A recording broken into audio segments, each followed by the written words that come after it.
Sekarang yang rahasia-rahasia kan lagi tren kan, dibongkar-bongkar di media sosial. Nah, mana yang rahasia? Ukuran rahasia tentu harus berbasis undang-undang dong. Nggak bisa penguasa main mengklaim ini rahasia, ini enggak. Itu namanya sewenang-wenang, ya kan? Basis kita ada di Undang-Undang Keterbukaan Informasi Publik. Pasal 17 Undang-Undang Keterbukaan Informasi Publik menyebutkan informasi yang dikecualikan dan bersifat rahasia adalah terkait bidang pertahanan keamanan untuk, saya bacakan nih Mas biar detail, ya kan, informasi tentang strategi, intelijen, operasi, taktik dan teknik yang berkaitan dengan penyelenggaraan pertahanan dan keamanan. Tadi Mas sudah menyebut sebagian. Jadi levelnya di strategi, taktik, operasi. Terkait dengan anggaran yang diungkapkan oleh Pak Ganjar, nggak ada yang rahasia. Pak Prabowo harus menjawab itu.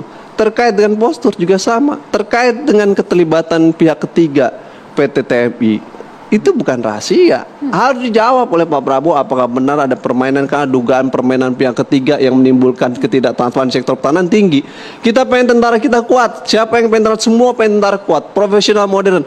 Salah satu syarat utama supaya tentara kuat, hapus semua praktek penyimpangan dan korupsi di sektor pertahanan supaya prajurit punya pesawat yang kuat. Sehingga pertanyaan Pak Anies itu baik. Begitu juga sama pertanyaan Pak Ganjar. Menurut enggak, pertanyaan Pak Ganjar tentang angka alutsista itu juga penting. Kenapa, Mas Daniel? Yang ngomong bicara bahwa target tidak tercapai itu bukan Pak Ganjar atau bukan Pak Anies, Pak Prabowo sendiri. Prabowo menyebutkan beberapa bulan lalu, mohon maaf, target MF tidak capai 100%, 76%, ya kan? Sehingga kemudian ini menjadi masalah. Itu menimbulkan bahan buat paslon 1 dan dia kok nggak tercapai Anda? Anggaran tinggi, utang besar. Utang pada masa pemerintahan Pak Prabowo, Kementerian Pertahanan lebih tinggi dibanding sebelumnya.